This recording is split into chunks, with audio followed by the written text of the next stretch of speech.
गर्मी की रसोई में आम का अचार, आम की चटनी। अरे अरे, आप लोग कहाँ चले आ रहे हैं? और ये बोरी, इन बोरियों में क्या है? दो लोग अपने माथे पर बोरी लेकर ललिता के घर में घुसे चले आ रहे थे। उन लोगों को देखकर ललिता बहुत घबरा गई थी। तभी अरे भाग्यवान, क्या हो गया? सबको डराने वाली खुद क्यों डर रही हो? देखो, मैं तुम्हारे लिए आम लेकर आया हूँ। बाप रे बाप, इतने सारे आम का हम लोग क्या करेंगे? अरे माँ जी, गर्मियों का मौसम शुरू हो गया है। अगर हमारे घर में आम नहीं आएगा तो कहाँ जाएगा? आपको तो पता ही है हमारे घर में आम सभी को कितना पसंद है। आम के बिना तो गर्मियों में किसी का खाना गले से नहीं उतरता है। बोल तो तू सही रही है कविता बहू, लेकिन देखा ना, तेरे ससुर जी कुछ ज्यादा ही आम लेकर आ गए हैं। हाँ माँ जी, आप देखिएगा, इतने सारे आम कुछ दिनों में कहाँ गायब हो जाएंगे, किसी को पता भी नहीं चलेगा। ललिता और कविता दोनों बातें कर ही रही थी कि तभी बबलू बाहर से खेल कर आता है। मम्मी मम्मी, मुझे तो बहुत भूख लगी है, खाना दो। बबलू, तुमने अपना ये क्या हाल बना रखा है?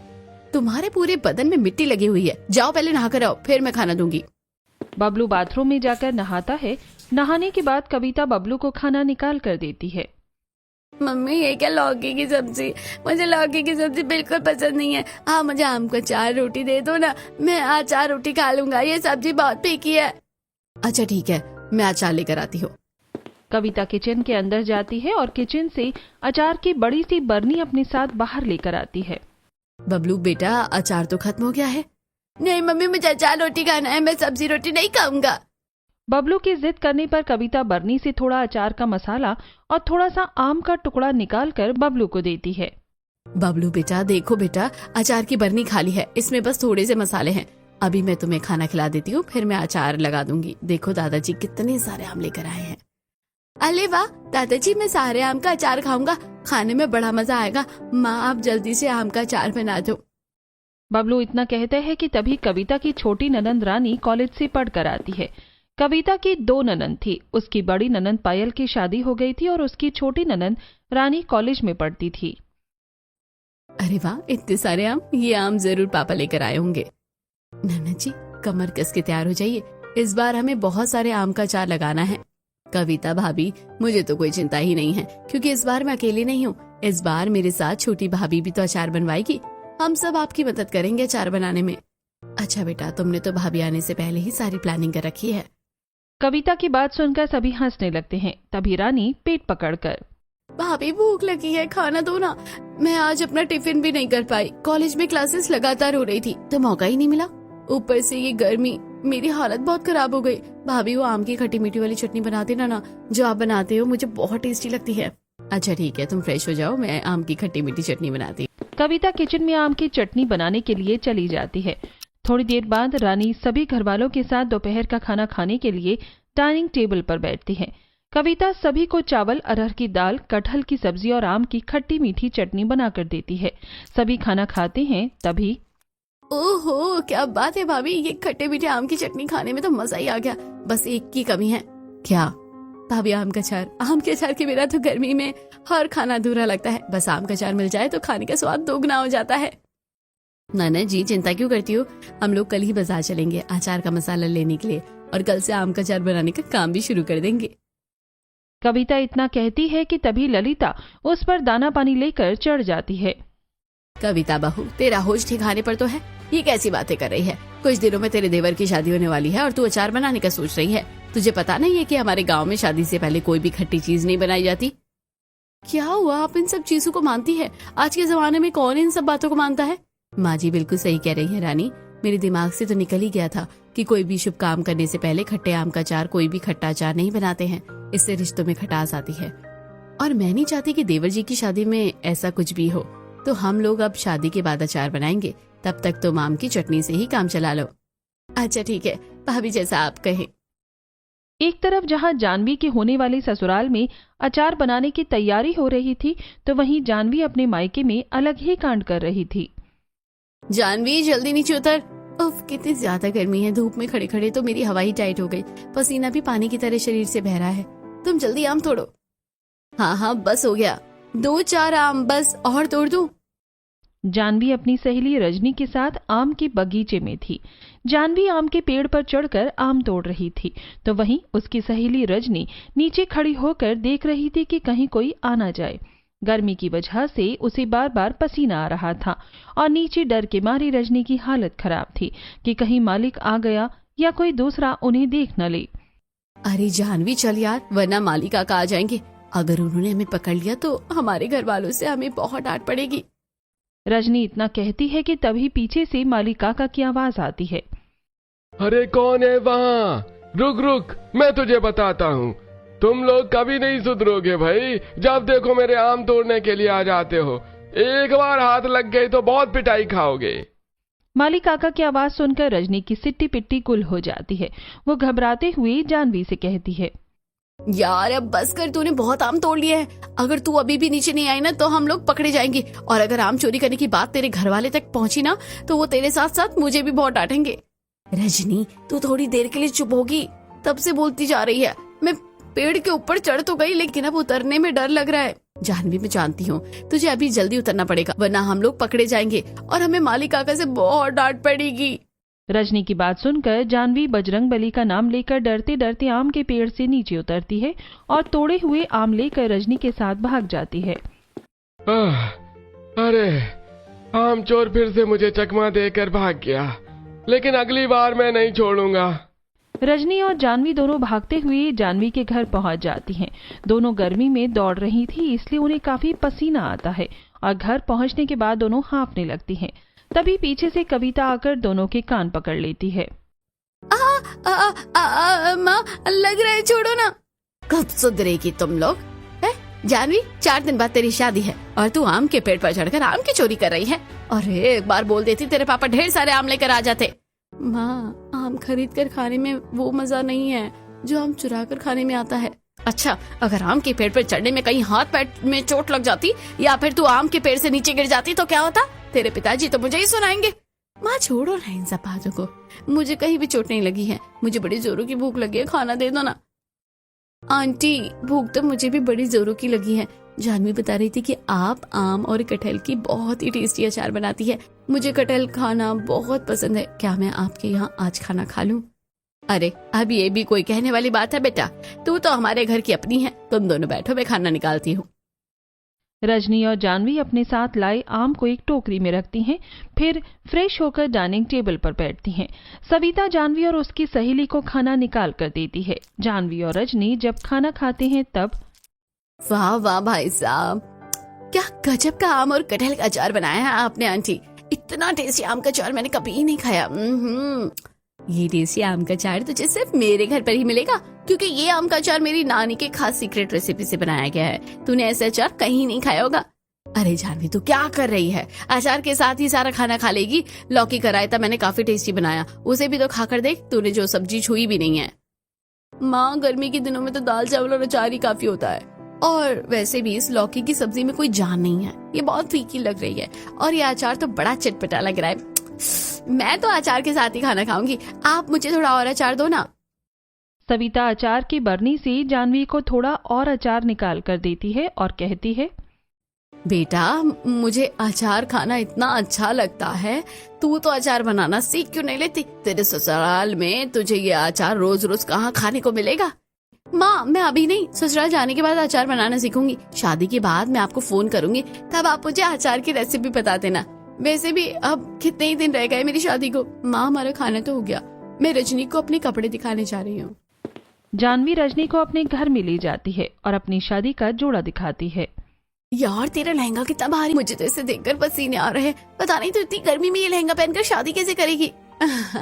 पता नहीं यार, ये सोचकर तो मेरे भी पसीने छूट रहे हैं। इस तरह जानवी और रजनी थोड़ी देर बातें करती हैं, फिर रजनी अपने घर चली जाती है। अगले दिन जानवी अपने घर वालों के लिए खाना बनाती है। वो आलू करेले की भुजिया, दाल चावल और धनिया पुदीने आम की खट्टी मीठी चटनी बनाती है। जानवी बेटा, आज तूने खाना बनाया है ना? खाना सच में बहुत ही स्वादिष्ट बना है, खास करके खट्टी धनिया पुदीने वाली आम की चटनी। तेरी बनाई ये चटनी गर्मी में खाने में जान डाल देती है। तेरे ससुराल जाने के बाद पता नहीं मैं ये चटनी कब खाऊंगा। बेटा ऐसी चटनी तो मैं भी नहीं बना पाती हूँ, तेरे बनाई चटनी में अलग ही स्वाद है। माँ इस रेसिपी की तो बात ही अलग है, इस चटनी में मेरा प्यार भी तो होता है। जानवी की बात सुनकर उसके मम्मी पापा की आंखों में आंसू आ जाते हैं। सविता और मोहन जानवी को गले लगा लेते हैं। बस 2 दिनों में हमारी बेटी विदा होकर अपने ससुराल चली जाएगी। कल से घर में मेहमान आने भी शुरू हो जाएंगे। शादी में किसी तरह की कोई कमी नहीं होनी चाहिए। सविता, देखना सारे इंतजाम अच्छे से हो। एक तरफ सविता और मोहन बेटी की विदाई को सोचकर दुखी थे, तो वहीं जानवी के ससुराल में सभी बहुत खुश थे। उसके ससुराल में मेहमान आने भी शुरू हो चुके थे। रानी, तूने कविता को कहीं देखा है क्या? मैं कब से ढूंढ रही हूँ, पता नहीं कहाँ चली गई है। नहीं माँ, मैंने भी काफी देर से भाभी को कहीं नहीं देखा है। बताओ, शादी के घर में पता नहीं कविता बिना बताए कहाँ चली गई। ललिता काफी देर से कविता को खोज रही थी, लेकिन कविता उसे कहीं नहीं मिलती है। फिर कविता बाहर से हाथ में झोला लेकर अपने साड़ी के पल्लू से माथे का पसीना पोंछते हुए घर आती है। कविता बहू, तू बिना बताए कहाँ चली गई थी? तुझे तो पता है शादी वाला घर है, शादी वाले घर में कितना काम होता है, और तेरी शॉपिंग है कि खत्म ही होने का नाम नहीं ले रही है। मुझे तो लगता है तू शादी वाले दिन भी शॉपिंग करेगी। माँ जी, आप गलत समझ रही हैं। मैं खुद के लिए कुछ खरीदने नहीं गई थी, बल्कि मैं मेहमानों के लिए आम का अचार लाने गई थी। ये देखिए। कविता की बात सुनकर ललिता उसे डांटना बंद करती है। ललिता के घर में आए सारे मेहमान जब खाना खाते हैं तब ललिता बहन, खाना कितना टेस्टी है, और आम का अचार तो खाने में 4 चांद लगा रहा है। मुझे तो लगा आप बेटे की शादी कर रही है तो पता नहीं खाने में क्या खिलाओगी, लेकिन ये दाल चावल कटहल आलू फ्राई और सबसे अच्छा ये आम का अचार और आम की तीखी मीठी 2 तरह की चटनी खाने में बड़ी स्वादिष्ट लग रही है। पेट के साथ साथ हमारा मन भी भर गया है। देखा माँ जी आपने, मुझे पता था कि गर्मी में आम का अचार सभी को बहुत अच्छा लगेगा, इसलिए मैं इतनी धूप होने के बाद भी बाहर से जाकर ये सब कुछ लेकर आई हूँ। अच्छा किया बहू जो तू ये सब लेकर आ गई। बस अब रोहन की शादी अच्छे से हो जाए तो मुझे शांति मिलेगी। ललिता के घर में धूमधाम से रोहन की शादी की तैयारी चल रही थी। एक के बाद एक सारी रस्में हो गई थी और अब रोहन की बारात दरवाजे पर खड़ी थी। सभी बहुत खुश थे। रानी डीजे की गाड़ी पर चढ़कर सोलो परफॉर्मेंस दे रही थी। छोटे छोटे भाई के बड़े भैया आज बनेंगे किसी के सैया, ढोल नगाड़े बजे शहनाइयाँ, झूम के आई मंगल घड़ियाँ। रानी के साथ साथ सभी लोग डांस करने लगते हैं। तभी ललिता को फोन आता है और ललिता साइड में जाकर फोन पर बात करती है। माँ, मैं भैया की शादी में नहीं आ पाऊंगा। मेरे अगले हफ्ते एग्जाम होने वाले हैं। कॉलेज वालों ने मेरी छुट्टी कैंसिल कर दी है। अजय की बात सुनकर ललिता बहुत उदास हो गई थी, लेकिन फिर भी वो अजय को समझाती है। कोई बात नहीं बेटा, तू चिंता मत कर, तू उदास मत हो ना, अपनी पढ़ाई पर ध्यान दे। जब तू आएगा ना हम लोग घर पर पार्टी करेंगे, ठीक है? अच्छा ठीक है, मैं अब चलता हूँ, मेरे दोस्त बुला रहे हैं। इतना कहकर अजय उदास होकर फोन रखकर चला जाता है। अजय की ना आने की खबर सुनकर ललिता बहुत उदास हो गई थी, लेकिन फिर भी वो किसी भी घरवाले को इस बारे में नहीं बताती है। क्या हुआ माँ, आप इस तरह कोने में क्यों आ गई? किसका फोन था? सब कुछ ठीक तो है ना? हाँ बेटा, सब कुछ ठीक है, तू जाकर डांस करना। अगर मैंने किसी को भी अजय के ना आने की खबर दी तो सभी उदास हो जाएंगे। इतनी खुशी का मौका है तो मैं किसी को उदास नहीं कर सकती। ललिता बिना किसी को कुछ बताए सबके साथ बारात लेकर जानवी के घर जाती है। बारात के सभी लोग डांस करके बहुत थक गए थे, इसीलिए मोहन और सविता उनके लिए आम का ठंडा शरबत का इंतजाम करवाती है। अरे वाह समधी जी, शादी की तैयारी तो बड़ी अच्छी की है आपने। अपनी बेटी के होने वाले ससुर के मुंह से तारीफ सुनकर मोहन को अच्छा लगता है। फिर बड़े ही धूमधाम से रोहन और जानवी की शादी हो जाती है और शादी के बाद जानवी अपनी ससुराल आ जाती है। बहू, तुम्हारे नए घर में तुम्हारा स्वागत है। ललिता रोहन और जानवी की आरती उतारती है और फिर दाहिने पैर से कलश गिराकर गृह प्रवेश करो। जी माँ जी। जानवी कलश गिराकर घर के अंदर आती है। उसके बाद ललिता उनसे शादी के बाद की कुछ और रस्में करवाती है। रानी, अपनी भाभी को उनके कमरे में ले जाओ, वो थक गई होगी। चलिए भाभी, मैं आपको आपका कमरा दिखाती हूँ। मैं आपकी छोटी ननद हूँ। पायल दीदी तो आपकी शादी के बैंक्वेट से ही आपने ससुराल चली गई, उन्हें ससुराल में कोई काम था। हाँ रोहन जी मुझे बता रहे थे। रानी, कितना गर्मी है ना, मुझे तो बहुत पसीना आ रहा है। भाभी, आपके लहंगे में बहुत काम किया हुआ है ना, इसलिए आपको ज्यादा गर्मी लग रही होगी, लेकिन चिंता मत कीजिए, भैया के कमरे में एसी है। इस तरह जानवी और रानी दोनों थोड़ी बातें करती हैं। पहली मुलाकात में ही दोनों भाभी ननद की अच्छी जमने लगती है। भाभी आप आराम कीजिए, मैं चलती हूँ। इतना कहकर रानी जानवी के कमरे से चली जाती है।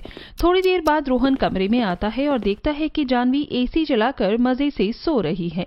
रोहन जानवी को डिस्टर्ब नहीं करता और खुद भी सो जाता है।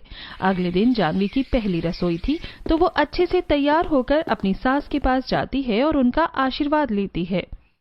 माँ जी, आज मेरी पहली रसोई है, बताइए आज खाने में क्या क्या बनाना है। जानवी बहू, तू देख रही होगी गर्मी कितनी ज्यादा हो रही है आजकल, तो इतनी गर्मी में कुछ भारी तेल वाला मसाला खाना ना बनाकर हल्का फुल्का गर्मी का ही कोई टेस्टी खाना बना दे तो अच्छा रहेगा। बस मीठे में खीर बना देना। अच्छा ठीक है माँ जी।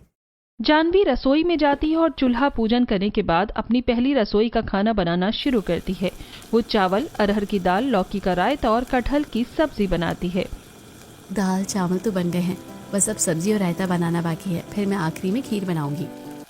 जानवी प्रोफेशनल शेफ की तरह एक के बाद एक सारा खाना बनाती है और आखिर में आम को आग में पकाकर उससे छिलका हटाती है और आम के पल्प में नमक, चीनी, चुटकी भर लाल मिर्च, जीरा पाउडर डालकर अच्छे से मिलाकर अपनी स्पेशल खट्टी मीठी आम की चटनी बनाती है।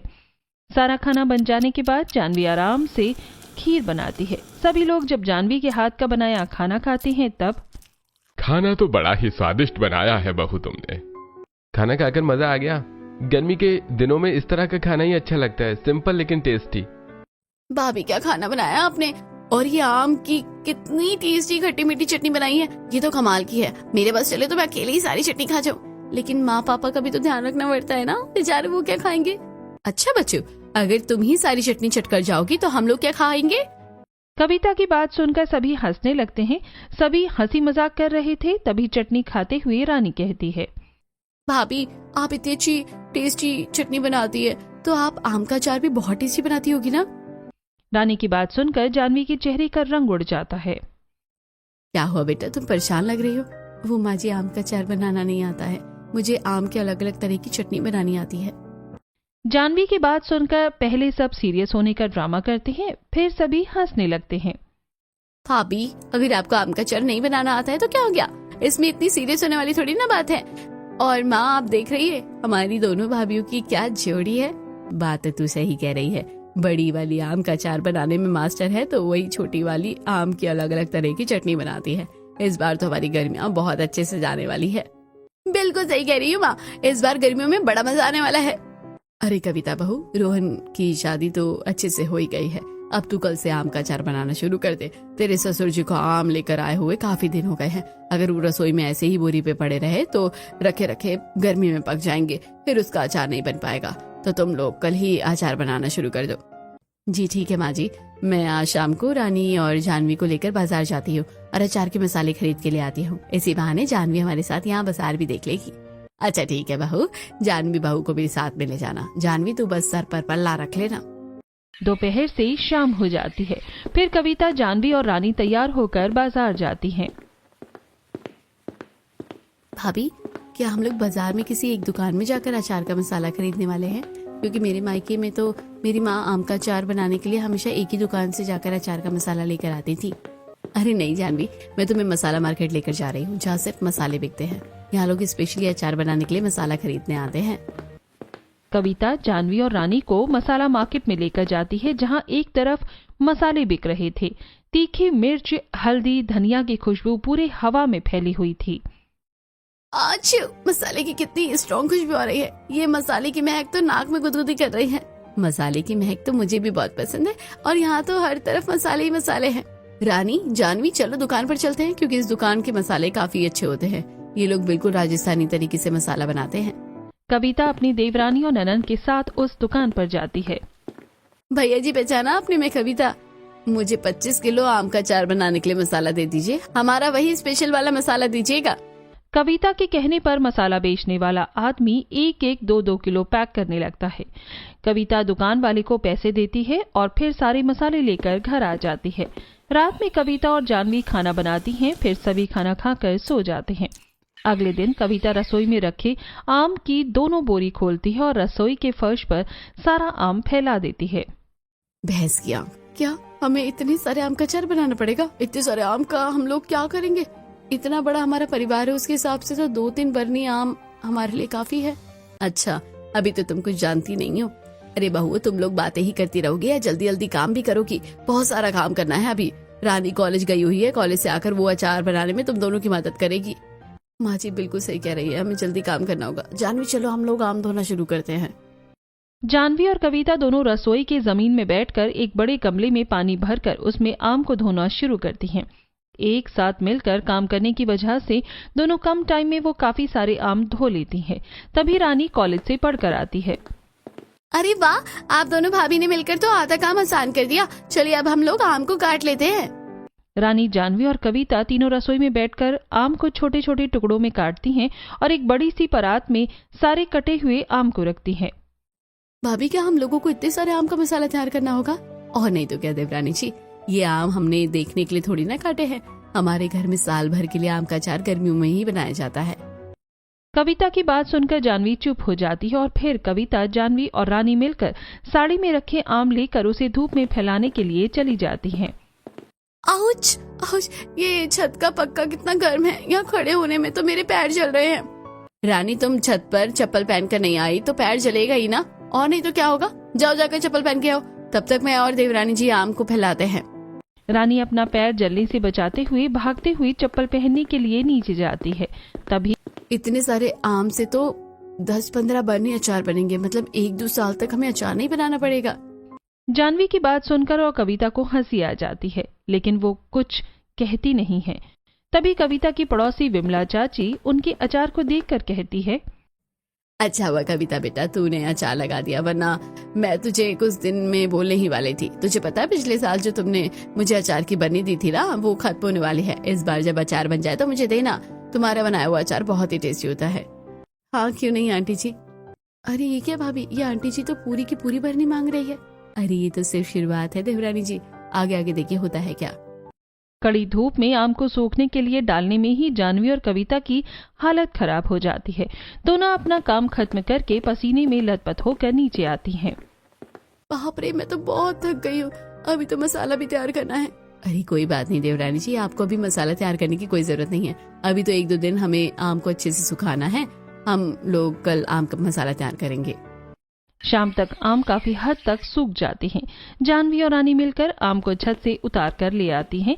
रात में सभी खाना खाकर सो जाते हैं। अगली सुबह रानी आज बहुत ज्यादा गर्मी है, दोपहर तक हमारी हालत बहुत खस्ता हो जाएगी। तुम आज सबके लिए जल्दी नाश्ता बना लो, फिर मैं अचार का मसाला तैयार कर दूंगी। कविता के कहने पर जानवी सभी के लिए नाश्ता तैयार करती है। सभी लोग नाश्ता करते हैं और अपने अपने काम पर चले जाते हैं। तब कविता किचन में आकर बड़ी सी कढ़ाई में सौंफ, मेथी दाना, राई, कलौंजी को हल्का भून लेती है और फिर मसाले को ओखली में डालकर उसे खूब कूटती है। मसाला तैयार हो जाने के बाद रानी, जानवी और कविता मिलकर बड़ी बड़ी बरनी में सूखा हुआ कच्चा आम डालती हैं और फिर उसमें मसाला मिलाती हैं। भाभी देख रही हो, 15-20 बरनी आम का अचार तैयार हो गया है। मुझे तो देखकर ही इसे खाने का मन कर रहा है। अरे इतनी भी क्या जल्दी है देवरानी जी, रुको जरा सब्र करो, अभी तो ये बना भी नहीं है, इसमें तेल डालना भी तो बाकी है। कविता लोहे की कढ़ाई में सरसों का तेल गर्म करती है और उसे ठंडा करने के बाद उसे सारे अचार की बरनी में डाल देती है। अब हमारा आम का अचार तैयार हो गया है, बस अब इसे कुछ दिनों तक धूप में दिखाना होगा, फिर ये पूरी तरह से तैयार हो जाएगा। जानवी, रानी चलो एक एक करके सारी बरनी रसोई से छत पर ले जाकर रखते हैं। तीनों मिलकर सारी बरनी छत पर जाकर रखती हैं। ऐसे ही दिन गुजरते हैं। कुछ दिन धूप दिखाने के बाद कविता का आम का अचार तैयार हो जाता है। एक दिन कविता रसोई में खाना बना रही थी। खाना बनाने के बाद वो सभी को खाना देती है और फिर रसोई से आम के अचार की बरनी लाकर आम का अचार निकाल कर देती है। तब वाह भाई वाह, कविता इस बार तो तुमने बहुत ही टेस्टी अचार बनाए। हर बार से ज्यादा स्वादिष्ट है इस बार का अचार। अमित जी, इस बार मैंने सिर्फ अकेले मेहनत नहीं की है, बल्कि मेरी देवरानी और ननद जी ने भी अचार बनाने में बहुत मदद की है। उनकी वजह से तो इस बार अचार इतना जल्दी बन पाया है।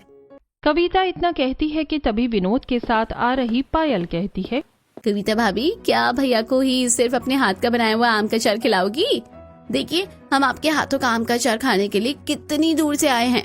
आइए ना ननद जी, हम लोग तो कब से आपका ही इंतजार कर रहे थे। नहीं भाभी, मैं खाना नहीं खाऊंगी, थोड़ा रुक कर खाना खाऊंगी, वैसे भी बहुत गर्मी लग रही है। पायल बाहर से गर्मी से आई थी, इसीलिए जानवी जल्दी से रसोई में जाकर पायल के लिए ठंडा ठंडा आम पन्ना बना कर लाती है और पायल को पीने के लिए देती है। दीदी आप ये आम पन्ना पीजिए, आपको बहुत अच्छा लगेगा। पायल आम पन्ना पीती है जिससे उसे फ्रेश फील होता है। अरे वाह भाभी, आपका बनाया आम पन्ना पीकर तो मुझे काफी अच्छा लग रहा है। वरना तो मुझे इतनी देर से सुस्ती लग रही थी। कविता बहू 2 बरनी आम का अचार पायल के ससुराल भेज देना और 2 बरनी आम का अचार मेरे अजय के हॉस्टल भी भेज दो। ठीक है माँ जी, मैं आज ही इनसे बोलकर अचार कुरियर करवाती हूँ। देखना जानवी, 4 बरनी अचार तो अभी खत्म हो गई है। हाँ भाभी, मैं समझ गई। कविता अजय के हॉस्टल में अचार कोरियर करवा देती है और 2-3 दिन रहने के बाद पायल भी अपनी ससुराल अचार की बरनी लेकर चली जाती है। पायल के ससुराल में जब सभी खाना खाते हैं तो पायल अपने मायके से लाया आम का अचार उन्हें देती है। क्या बात है पायल बहू, अचार तो बड़े ही स्वादिष्ट है। सच में इस आम के अचार के साथ पतली आलू की सब्जी भी अच्छी लग रही है। हाँ माँ जी, मेरे मायके में गर्मी की रसोई में आम का अचार और आम की चटनी ही तो सबकी जान है। इसके बिना तो हमारे घर में कोई खाना ही नहीं खा पाता है। एक तरफ जहां पायल के ससुराल वाले उसके मायके से लाए आम का अचार खाकर बहुत खुश हैं, तो वहीं अजय के हॉस्टल में भी कुछ ऐसा ही हाल था। भाई, एक तो इतनी गर्मी, ऊपर से ये कैंटीन वाले कितना गंदा खाना बनाते हैं। इतना फीका खाना कोई कैसे खा सकता है। भूख तो बहुत जोर की लगी है, लेकिन खाना खाने का मन ही नहीं कर रहा है। अरे भाई, तू परेशान मत हो। मेरी माँ ने मेरी भाभी के हाथ का बनाया आम का अचार भेजा है, मैं उसे लेकर आता हूँ। अजय अपने रूम से आम के अचार की एक बरनी लेकर कैंटीन में जाता है और अचार निकालकर रोहित को खाने के लिए देता है। आम के अचार के साथ खाना खाने के बाद, अरे वाह भाई वाह, क्या आम का अचार बनाया है तेरी भाभी ने। ऐसा आम का अचार तो मैं अपनी पूरी जिंदगी में कभी नहीं खाया। रोहित की बात सुनकर कैंटीन में खा रहे बाकी लोग भी अजय से अचार मांगने के लिए आ जाते हैं और देखते ही देखते लड़कों की पूरी लाइन लग जाती है अचार के लिए।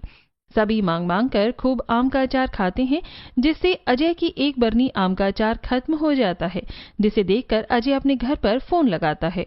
माँ, आपको पता है, आपने जो मुझे अचार की बरनी भेजी थी ना, उसमें से एक बरनी अचार खत्म हो गई। मेरे हॉस्टल के सभी दोस्तों ने सारा अचार खत्म कर दिया। सच में माँ, इस बार भाभी ने बहुत ही टेस्टी आम का अचार बनाया है। कोई बात नहीं बेटा, तू चिंता मत कर, मैं तेरे लिए और अचार भेज दूंगी। ठीक है माँ, लेकिन मुझे आपको एक और बात बतानी है। वो अगले महीने मेरे नीट के एग्जाम होने वाले हैं और एग्जाम देने के लिए मुझे 50,000 फीस जमा करनी पड़ेगी। अच्छा ठीक है बेटा, तू पढ़ाई कर, मैं तेरे पापा और भैया से बात करके पैसे ऑनलाइन भिजवाऊंगी। 50,000 रुपए की बात सुनकर ललिता परेशान हो जाती है। शाम को जब अमित घर आता है तब, बेटा आज अजय का फोन आया था, वो बात कर रहा था उसका एग्जाम आने वाला है, तो उसे 50,000 फीस जमा करनी होगी। 50,000 रुपए एकदम से कैसे आएंगे? अभी तो मुझे सैलरी मिलने में भी थोड़ा टाइम है। हाँ माँ, मुझे सैलरी मिली है, लेकिन वो सब तो घर खर्च में ही निकल जाता है। सभी लोग पैसों को लेकर काफी परेशान थे। तभी, आप लोग इतना परेशान क्यों हो रहे हैं? हम लोग बचत करना शुरू करते हैं ना। हम सभी अगर अपने छोटे छोटे खर्चों को कंट्रोल करेंगे तो मुझे लगता है कि काफी सारे पैसे तो ऐसे ही बच जाएंगे। जानवी बिल्कुल ठीक कह रही है, आप लोग चिंता मत कीजिए। हम गृहिणी के होते हुए आप लोगों को चिंता करने की कोई जरूरत नहीं है। अगले दिन से कविता और जानवी पूरे घर वालों के साथ मिलकर पैसा बचाना शुरू करती है। वो कटहल, सोया चाप और पनीर ये सब बनाना कुछ दिनों के लिए बंद कर देती है। वो आप अपने परिवार वालों को दाल, चावल, तोरी की सब्जी और आम का अचार देती है। आम का अचार होने की वजह से सभी खाना खा लेते हैं, लेकिन कविता परेशान थी। जानवी, घर वाले दिन में तो आम के अचार के साथ खाना खा लेंगे, लेकिन रात में अचार रोटी खाने में अच्छी थोड़ी लगती है। दीदी, मैंने उसका इंतजाम पहले ही कर लिया है। जानवी रसोई में जाती है और आम को काटकर उसे गुड़ में डालकर आम की खटाई बनाती है। पता नहीं घर वालों ने तो पहले कभी ये सब खाया ही नहीं है। दीदी, आम की खटाई के साथ रोटी तब भी कुछ अच्छी लगेगी। रात में जानवी सभी को आम की खटाई यानी आम की गुड़ वाली चटनी के साथ रोटी खाने के लिए देती है, तो सभी को खाना बहुत अच्छा लगता है। ये आम की चटनी रोटी बहुत ही टेस्टी है। हम लोग आप लोगों की वजह से बचत करते हुए भी इतना टेस्टी खाना खा रहे हैं। सभी मांग मांग कर और रोटियां खाते हैं। इस तरह जानवी और कविता मिलकर अपने परिवार वालों को सिंपल दाल चावल रोटी के साथ आम का अचार और आम की टेस्टी चटनी खिलाती है, जिससे दोनों के ससुराल वाले बिना परेशान हुए 50,000 रुपए जमा लेते हैं और अजय की फीस भर देते हैं। तुम दोनों बहू की समझदारी की वजह से बचत करते हुए हम लोगों ने इस गर्मी के मौसम में टेस्टी टेस्टी खाना खाया है। माँ जी, आप सारा क्रेडिट हमें नहीं, बिल्कुल कुछ क्रेडिट आम का अचार और आम की चटनी को भी दीजिए। उसी की वजह से तो खाने का स्वाद 10 गुना बढ़ गया है। जानवी के ससुराल वाले उससे बहुत खुश थे। ऐसे ही दिन गुजरते हैं। कुछ दिन बाद अजय एग्जाम देकर डॉक्टर बनकर आ जाता है। अजय को डॉक्टर के लिबास में देखकर सभी की आंखों में आंसू आ जाते हैं। माँ, आप लोगों की वजह से आज मैं डॉक्टर बन पाया हूँ। थैंक यू भाभी। माँ ने मुझे सब कुछ बताया कि आप लोगों ने मेरी फीस जमा करने के लिए कितनी मेहनत की है। अजय की बात सुनकर कविता और काजल दोनों बहुत खुश होती हैं। फिर दोनों मिलकर अजय को दाल चावल, अजय का फेवरेट रायता, आम का अचार और आम की चटनी खिलाती हैं।